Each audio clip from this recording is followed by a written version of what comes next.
hopefully I can see Musa Dagh again. That's all I can say now. It's very personal, I know. But from what I remember, and as I said, I remember it very vividly. It's a beautiful place. And the first thought, I was 9 years old, that crossed my mind was like, how the hell we lost this? I should say that I was born very close to Musa Dagh. I was born in Antioch. And my father was from Musa Dagh. I'm Sima Aprahamian-Hovhannessian, the daughter of Arakel Aprahamian and Astrid Kazanjan, who were both of Musa Dagh heritage. Իմ մեծ հայրս իր հայրն է շուտ Musa Dagh ծնած է եւ չեմ սխալին է 8 տարեկանին 6 տարեկանին քաղտած են եւ եկած են Anjar, վերջի վերջո. My grandfather Setrag was born in 1915. He was only a few months old when the resistance began. Before going up to the mountain, he was the last child to be baptized in the town of Khadorbek. Այսինքն 15 թվականին, երբ որ ժողովուրդը ինքնապաշտպանության թիմելով լերգել էր, հայրս 2 տարեկան էր. My maternal grandfather was 5 then, so he didn't remember much and he didn't talk about it much. My paternal grandfather would have been the same age or maybe more. There were lots of cousins, lots of branch of the family, and they were present living there. So obviously when the resistance came, all those members were present. They fought, they went to the mountain, they resisted. My great-grandfather was one of the fighters. He personally took part in the battles. My grandfather's older brother was part of what we call the telephone boys. They acted like telegrams. They went from one front to the other and reported important messages during the fight. Եվ շատ լավ գհիշեմ մեծ հորաքույրս Մարիցան կպատմեր, որ ինչպես եղբայրը, որ հայրս կլա 2 տարեկան էր, իսկ ինքը այդ ատեն եղած է 12-13 տարեկան աղջիկը։ Ուրեմն ինչ սպաղած են մեծ եղբայրները զենքերը լեր հանելով, ծնողքը սպաղած էին կահկարասի անասունները, ինչ գիտնամանգողինները վեր հանելով, իր պզդիկ եղբայրը հորաքույրս, որը հայրս կլա պզդիկ եղբայրը, կրնագին կապած, ցերքը հակուսներու կապոցմը, իսկ մյուս ցերքով բռնած իր պզդիկ քույրիկին ցերքը, որու ցերքն ապզդիկ կապոցմը կա հակուսներու, անյալ 6-7 տարեկան պամը եղած է այնադեն, արագ քարքարոտ ճանապարհներով, կածաններով լերը գելեն։ Ուրեմն հայրս պզդիկ գլա եւ կբորա գուլա գուզեվարիչնալ ճուզեր կապված մնալ կրնագին, սակայն հորակույրը չի գրնար իջեցնել, ուրեմն փարգութենեն հայրս կխածնե հորակույրիս ուսերը ամեն։ Եվ հորակույրս գսե երբ որ հասանք վեր արդեն ուսերս ամեն արյունած էր, բայց հբար տեի չէի սկարծավը, քանի քույրիկիս եւ եղբորս անվտանգ ապահով հասցուցի լերան վրա։ My grandfather was in Port Said, yes, but he was not in the camp with his relatives. He was in a concentration camp as a prisoner of war. And while he was as a prisoner of war in a quarantine, he met with his 2 sisters, which were rescued by the French from the mountain and transported to Port Said. They didn't know that their brother was alive. He didn't know that his sisters were alive. The information that I had did not necessarily come from my parents. But with time, I realized from the information that I got from my surroundings, the neighbors, the other Musa Dagh people, books that I read, that the involvement of my parents, especially on my father's side, has been really crucial. So my grandmother was left with the other women and children, and the priest that was with them at the time, I think he must have been their Kalustian, Moses their Kalustian's father. He used to tell the women, come on, boil water and oil, whatever you have, in big pots. When the Turks come to our positions, we can throw this hot boiling water or the oil. So I stayed with my grandparents, and the ritual was like every night there was this never-ending fairy tale that she invented, and it was an amalgam of many fairy tales that she knew. And it was episodic. It was like sequel 1, sequel 2, sequel 3. But at the end, before I, like we shut the lights off, she used to tell me the same story over and over again, or an episode from the resistance of Musa Dagh. She used to call it the story of the mountain. That was the title all the time. The story of the mountain, the story of the mountain. So it became kind of ingrained and part of my identity, part of my education. It's a history that's not been written formally. Until today, it's been transmitted orally by bits and pieces from here, from there. Every family has its own tradition, every family has its own history or stories. Սակայն երբեք չէին շեշտեր, որ կռիվ եղած է, թուրքերը կոտորած են, չարթած են, ասանք չէին ասեր։ Նկարներ ունեին, քիրքեր իրեր ունեին, որ գցցնեին եւ գսեին ահավասիկ, ասի մեր տուններ, ասի մուսալերան, աս հսկա սոսին է, նկարներ գցցնեին, որ զինված տղակ կային, գսեի հայրս գսեր, ասի քերիս տղան է, ասի հորաքրոջս տղան է, ասցևով գսեին, սակայն չէր խոսվիր պատերազմի մասին. My grandmother passed away in 2008 and I've never known my grandfather, so my father has taught me this story. And I've known about the story when I was 15 years old. My father first told me about it. And then it was the anniversary of the day of Anjar, and it was the 75th anniversary, if I'm not mistaken. It was in 2010. So because of that symbolic day, that's when I first heard about the story. I mean, sometimes something would happen and my dad would say, your grandfather did something like this and it was like this in Anjar, like this in Musa Dagh, etc., etc. Of course, when I went to Anjar, it was like, it's the continuation of Musa Dagh, so I was part of it. There's the yearly celebrations, there's the whole Harissa preparations, the Davul Zurna and all that. When you grow up inside it, you don't feel it. But when you're out of it, then you acknowledge that, you are part of this. Անշուշտ լավ բամություններ ագային Մուսա Դաղի մասին եւ Անջարի մասին եւ անշուշտ ցավալի բամություններ ալ սկսելով ասենք մեծ հայրս կբացմեր իր մանկությունը գսեր ինչպես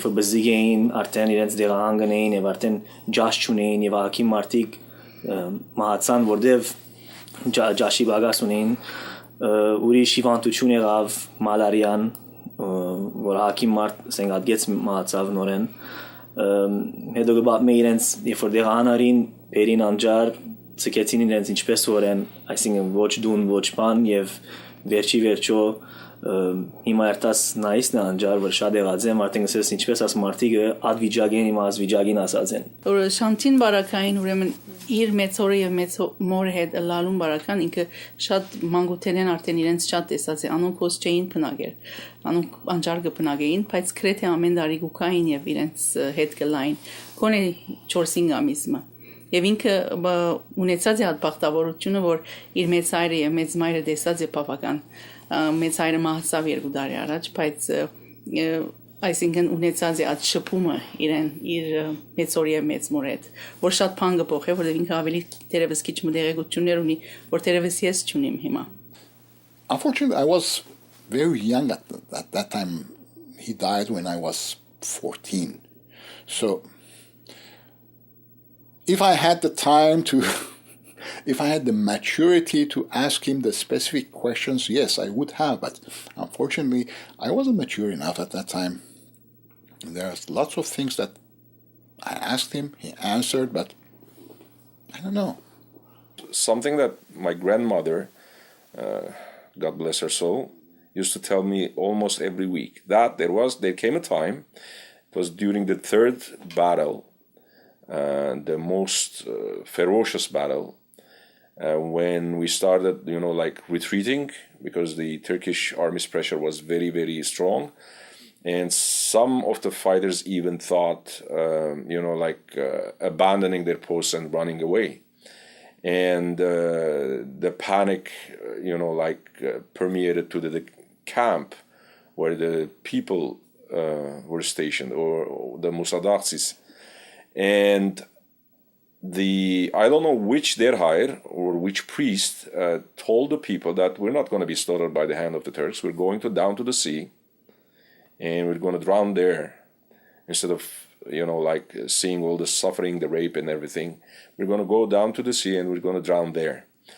In the meantime, when they were going down to the mountain and praying and crying on their way, some of the the heroes, I can say, who stayed and kept fighting the Turks in a divine, I can say, rage, they just came out from their posts and they counterattacked the Turks. And while doing that, maybe it was a kamikaze mission, I don't know. While doing that, their friends, their brothers in arms who ran away, they felt ashamed in a sense, and then they came back and they joined them. And the Turks, thinking that the Armenians had received fresh forces, they went into panic mode and retreated. So it's kind of like a film to me, and the Turks are retreating. The fighters are, yelling that we won, and the echo is going from one post to the other. And one of the guys realizes that the population is going down to the sea, and they're almost there at the seashore. So he rushes down and starts yelling, "Stop, stop, we won, the Turks are running away, the Turks are running away." My grandmother used to say that some people were up to their knees in the water already when they heard that. My people were left their homes twice. The first time in 1915, the second one in 1939. And some of them even left it 3 times, when part of the people went from Anjar to Armenia. They left everything by force, not by choice. And as I said, my father said, "I don't want to go and see a Turkish person living in my house, in our house." One of their houses in Khyderbek had 26 bedrooms, and they ended up in 1939 in a tent in the ruins of the Umayyad ruins of Anjar, under the rubble of ruins. Like it had nothing but dust. So he would say, and he was born in 1931, in 1939 he was very young. He would say, how can one survive such loss? But we lived and we survived, and here we are. When my grandfather Setra came to Anjar with the rest of the Musa Daghians, and after he raised the kids, he promised them to take to Musa Dagh someday so that they could see their ancestral homeland. Unfortunately, that never happened due to different reasons. I personally haven't been to Musa Dagh, and this may sound a bit contradictory. I do not want to go there because the image that I have in my mind may be shattered all of a sudden, and it could be quite depressing. The place where we live, of course, is important for us, for our education, for our values, and so on. But also, as important is the sources. In terms of sources, we have Armenia, to which we belong, with our personalities, with our history and everything else. And immediately after that comes the link with Musa Dagh. And then the next is Anjar, which is our new national home, so to say. And all these places are part of our personality and our individuality. The displacement in your consciousness, displacement in your spirit is constant for me. It's like I've been born in Lebanon, then migrated to Canada, and by that think about Armenia every day. Sometimes part of me is in Armenia, part of me is in Anjar. It's a fragmented identity, but it's kind of at the same time very enriching. Ես քացի Musa Dagh 2010-ին ծնողքս հայրս եւ մայրս դարի որ ուխտակնացություն մներ մեզի համար 135 հոգի էինք անջարեն մարդիկ որ հոնձնած էին մեծ մասամբ եւ բոլորս միասին քացինք հոն մեկ շաբթվա դույդեր եւ բոլոր անոնք որ հոն դուներ ունեին եւ այլն ամեն մարդ քնած եւ իր դունը տեսավ այցելեց հոն թուրքեր գաբրին անշուշտ եւ ոչ մեկ ծևով ավելցուցած է փամը դուներուն վրա դուները նույնպես են ադոր համար բոլորն ալ իրենց դուները ջանցան անոնք որ ասենք 5-6 տարեկան էին եւ ցկեցին կամ 10 տարեկան էին բոլորն ալ իրենց դուները ջանցան եւ քիծան որ իրենց դուներ օրինակ հայրս ջանցավ իրենց դունը եւ իրենց ծրացին էր որ իր մայրը գործընծուցած էր հոնասպզիկ դրվագն ունիմ քեզի հոս եւ 5 տարեկանին իր մայրը գործընծուցած էր Musa Dagh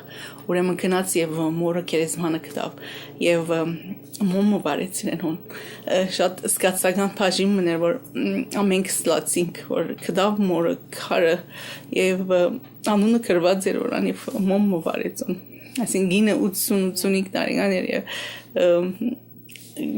Kider urgertagor kider for urekeresmannoza եւ հետո երբ մեզի սեն որ օրինակ դուքաստերին դերը չեք արդեն մերմերելները հունեն դեսնենք գիտեն իրենց ուրեն ինչ են Well, I saw non-Armenian people who were living in these houses and of course that brought back certain feelings quite strong feelings when I visited my grandfather's house, when I visited BTS, where my family had lived, my father and mother. Ցավալի յետ մնակա, որ ինձի մնացած է, որ ես ըլլալով մուսալերցու զավակ, կարծեմ երկրորդ սերունդ կսեպվիմ ես, մուսալերը չեմ տեսած, առանց մուսալերի է։ Հայրս կպատմեր, որ Պիտյաս ինքը տուն մշինած է, Պիտյաս գյուղին ամենեն վերին մասը և միակ տունն էր, որ կամարակապ պատուհաններ ուներ։ Եվ ես այսօր չեմ տեսած հորս տունը կամարակապ In our households, we also had copies of the Armenian versions, different versions of the Franz Werfel's novel. One was written in Western Armenian, another one in Eastern Armenian, and later on I liked the French version that had the preface by Elie Wiesel because of who Elie Wiesel represented. The 40 Days of Musa Dagh is a novelized version of the truer events, and it has to be that way. And the 40 Days of Musa Dagh, as strange as it may sound, I consider it as a passport for a Musa Daghian, for someone like me. It has been happened quite a few times when I was in different parts of the globe, and non-Armenians would know that I am an Armenian. Some of them, surprisingly, talked to me about the 40 Days of Musa Dagh. Եվ 88 թվականին, երբ որ մարդիկ ելան փողոցները սկսան պահանջել Արցախի ազատագրումը եւ այլն հանձնումը Հայաստանին, մարդիկ սկսեցին մենք լալով ես ամեջը, եղբայրներս մեջը լալով միայն խաղաղ ցույցերու, նստացույցերու ցևով եւ երիտասարդները քիշերներ, ամիսներ, քիշերները ազատության հրապարակին վրա կնստեին եւ կպահանջեին Արցախի ազատությունը եւ ամենուն ցերկը գրեթե տասնյակ քիրքեր կային Ֆրանց Վերֆելի Մուսալերան 40 օրը ամենուն ցերկը գար ցերկ կանցներ իրար նույն անուններով կգոչեին ինչպես աս հերոսները Musa լերան 40 օրերը պետք չունի մեկը քեզի սելու, որովհետև արդեն յուրաքանչյուր մուսադաղցի ինչպես սուրբ քիրքը գունենա իր անգողնին կով, նաև գունենա մուսադաղի քիրքը կովը պետք է որ գարտացած լաց չեմ գիտեր քանի դարեգանին, բայց must է սուրբ քիրքի գողքին Partsindage. Nobody told us to go and read the 40 Days of Musa Dagh because everybody knew the story already. Everybody knew it. It's like it hit home. One's grandfather, one's grandmother. So, but we felt kind of, I can't say obligated. We felt that we have to read this book. Why this Jewish Austrian author thought about writing this book. We knew the story. He met some Armenian orphans in Damascus. They told him they're from Musa Dagh. And why then? Thank God he met those orphans. Thank God he wrote the book. And this is how the whole nation was recognized by many people because it became an icon, Musa Dagh itself. Thanks to Werfel and thanks to the people of Musa Dagh, it became an icon of resistance that people did not neglect, that they took, and probably they learned from it also.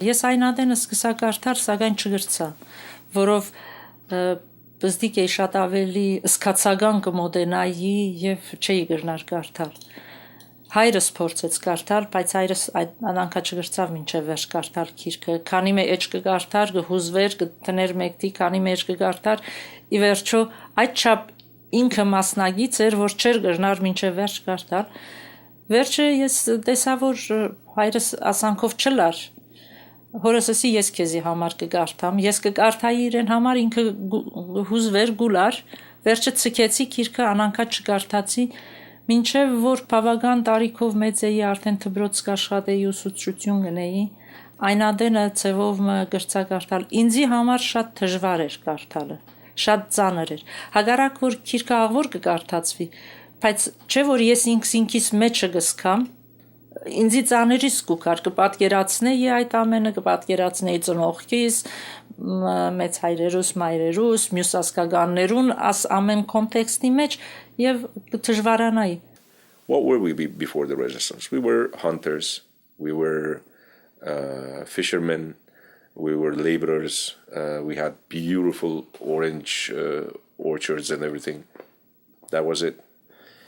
But that little moment of sacred craziness made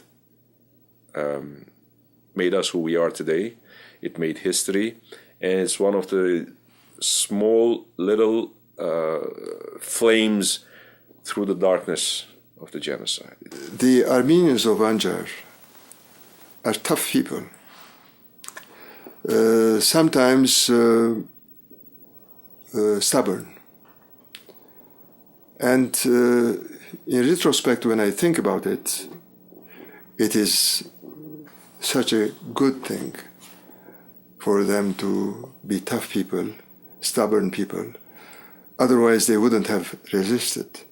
Եվ մուսալերցիները զարմանալիորեն այս կամքը, այս չանքը ունին իրենց պատմությունը փոխանցելու։ Ցևով մադի մեզիա անցած է հիմա, եւ մենք հագճանանք անիգանել, գճանանք մեր հիշողության մեջ բրբդել, գտնալ, ինչ որ լսած ենք, ինչ որ սորված ենք, անիգա ասելու, փոխանցելու, որով 100 տարի անցած է, այլևս վերապրածներ չեն մնացած, մենք մնացած ենք պատմությունը փոխանցելու։